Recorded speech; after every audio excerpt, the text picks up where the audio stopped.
ఉచిత IVF IUI consultation, ఉచిత ultrasound scan. 49 అంటే సంతానం, 49 అంటే సంతోషం. ఇద్దరు బీఆర్ఎస్ ఎంపీలు బీజేపీలోకి వెళ్ళిపోవడం, ఆ తర్వాత మరో ముగ్గురు వెళ్తున్నారనేది వార్తా కథనాల సారాంశం. దాంతోపాటుగా భారతీయ జనతా పార్టీ ప్రకటించిన అభ్యర్థుల జాబితా ఒకవైపున ఉన్నది, మరొక వైపున బీఆర్ఎస్ నుంచి మరికొంతమంది వెళ్ళబోతున్నారనేది. వాస్తవానికి బీజేపీకి ఉన్న అంచనా ఏమిటంటే కాంగ్రెస్ నుంచి బీఆర్ఎస్ నుంచి ఒక డజన్ మంది వరకు ఎంపీ అభ్యర్థులు వస్తారని భారతీయ జనతా పార్టీ భావించింది.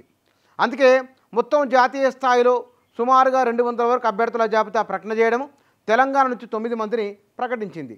ఈ 9 మందికి తోడుగా మరికొందరు వస్తారని అనుకున్నారు, కానీ సాధ్యం కాలేదు. ఈ వారం రోజులలో బీఆర్ఎస్ నుంచి మరో 3 నేతలు వెళ్తారని, కొందరు మాజీ ఎమ్మెల్యేలు కూడా వెళ్ళబోతున్నారని ప్రచారం జరుగుతూ ఉన్నది. అయితే మాజీ మంత్రులకు సంబంధించిన కుమారులు కూడా వెళ్ళబోతున్నారని, అది హెచ్ఎండిఏ పరిధిలోన లేదా దక్షిణ తెలంగాణకు సంబంధించిన వారిలో ఒకరు ఉండబోతున్నారని ఒక ప్రచారం కూడా జరుగుతూ ఉన్నది.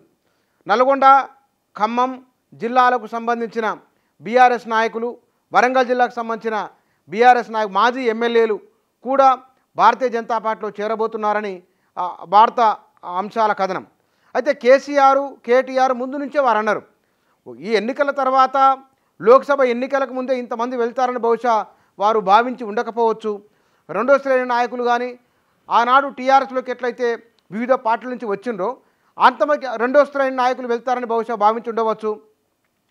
సిట్టింగ్ ఎంపీలే వెళ్తారనే ఆలోచన వారికి లేకపోవచ్చునేమో, కానీ మరో 3 సిట్టింగ్ ఎంపీలు కూడా వెళ్ళబోతున్నారని ఖమ్మం జిల్లా నుంచి, వరంగల్ జిల్లా నుంచి, ప్రధానంగా ఈ నల్గొండ జిల్లాకు సంబంధించిన ఈ 3-4 జిల్లాల నుంచి వెళ్తారని ఒక బలమైన ప్రచారం జరుగుతున్నది. బహుశా వీరికి ఎవరు వెళ్ళబోతున్నారో సమాచారం కూడా కేటీఆర్, హరీష్ రావుకు తెలిసే ఉంటుంది.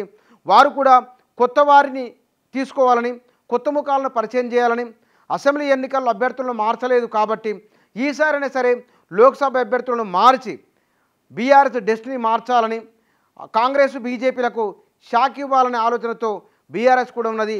అందుకే వారు బయటికి చెప్పట్లేదు. ఒక చేవెళ్ల విషయంలోనే అభ్యర్థి ఎవరు ప్రకటించిండ్రు, మిగతా విషయాలలో సూచనాప్రాయంగా 1-2 పేర్లు అనడం తప్ప నిర్దిష్టంగా చెప్పలేదు. కాబట్టి కాంగ్రెసు, బీజేపీ ఈ 2 జాబితాలు వచ్చిన తర్వాతనే బీఆర్ఎస్ చివరిగా 17 లోక్సభ నియోజకవర్గాల అభ్యర్థుల జాబితా విడుదల చేసే అవకాశం ఉన్నది. అయితే మరి ఇట్లా ఆ సిట్టింగ్ ఎంపీలే పోవడం వలన ఆ మేరకు బీఆర్ఎస్కు తప్పకుండా నష్టం జరిగే అవకాశం ఉన్నది.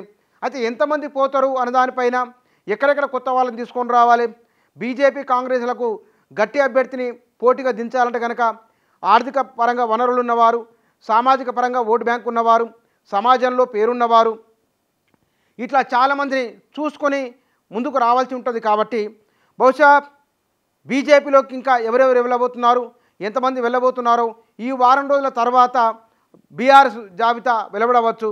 అయితే వలసలు వెళ్ళడం అనేది కొంత బీఆర్ఎస్కు ఇబ్బంది కలిగించే విషయమే.